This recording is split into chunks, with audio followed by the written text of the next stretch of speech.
বাদ্যযন্ত্রের কোনো ঝংকার নেই, নেই কোনো আধুনিক মিউজিক সিস্টেমের কারসাজি। কেবল নিজের নাক, মুখ আর হাতের জাদুকরি ব্যবহারে নিখুঁতভাবে গানের সুর ফুটিয়ে তুলছেন শহীদুল ইসলাম। শুনতে অবিশ্বাস্য মনে হলেও গাইবান্ধার এই ব্যক্তির অসামান্য এই প্রতিভা এখন জেলা জুড়ে টক অফ দ্য টাউন। আজকে আমাদেরকে ভাই অন্যরকম একটি মিউজিক শোনাইলো, যেটা আসলে আমরা সচরাচর তো বাদ্যযন্ত্রের মাধ্যমেই শুনি, কিন্তু ওনার হাতে বাজানো বাঁশির তালে যে গানগুলো উনি বললো, আমার আসলে মন মুগ্ধ হয়ে গেছে। গাইবান্ধা শ্রম অফিসের কর্মচারী শহীদুল ইসলামের জন্ম ১৯৮৪ সালে রংপুরের মিঠাপুকুর উপজেলার জানকীপুর গ্রামে।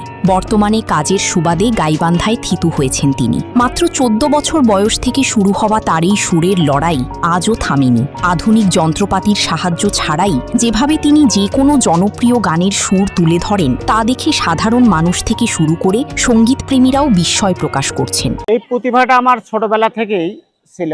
যখন আমার বয়স ১৪-১৫ যে সময়, ওই সময় থেকেই আমার প্রতিভাটা, তখন থেকে চেষ্টা করতে করতে আমি এখন মোটামুটি সুরে পরিণত করতে পারছি এবং আস্তে আস্তে আরো ভালো হচ্ছে। ইতিহাস সাক্ষী দেয়, সঠিক সুযোগ আর পৃষ্ঠপোষকতার অভাবে অনেক বড় বড় প্রতিভা অকালেই ঝরে গেছে। কিন্তু শহীদুল সেই চেনা পথের পথিক নন। প্রতিকূলতা আর সীমাবদ্ধতাকে তুচ্ছ করে তিনি নিজের স্বপ্নকে লালন করে চলেছেন। তার এই অনন্য দক্ষতা দেখতে প্রতিদিন দূর দূরান্ত থেকে মানুষ ভিড় জমাচ্ছেন। শ্রোতাদের মতে বাদ্যযন্ত্র ছাড়া এমন সুর সৃষ্টি তারা আগে কখনো দেখেননি। খুবই ভালো লাগলো, আমার মন খুবই মুগ্ধ হয়ে গেছে।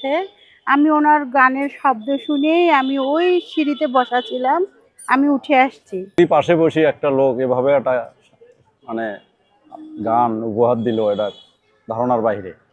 কারণ আমার জীবনে প্রথম আজকে আমি এটা শুনলাম। প্রয়োজন সঠিক মূল্যায়ন, অদম্য ইচ্ছা শক্তি আর বিরল মেধা থাকলেও শহীদুলের আক্ষেপ শুধু সঠিক প্ল্যাটফর্মের অভাব নিয়ে। নিজের এই সুরের জাদু তিনি পৌঁছে দিতে চান দেশ ছাড়িয়ে বিশ্ব দরবারে। স্থানীয়রা মনে করছেন সরকারের কিংবা কোনো সাংস্কৃতিক সংগঠনের প্রয়োজনীয় সহায়তা পেলে এই গুণী শিল্পী বাংলাদেশের মুখ উজ্জ্বল করতে পারবেন।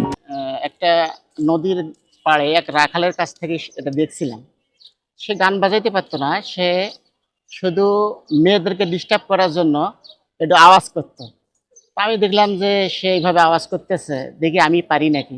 পরে আমি এটা দেখছি যে হ্যাঁ করতে পারতেছি। পরবর্তীতে আমি এটা চেষ্টা করতে করতে এক পর্যায়ে আমি রাত্রে ঘুমানোর আগে চেষ্টা করি, একা একা করতে করতে দেখি ঘুমায় যায় আঙ্গুল আমার মুখে।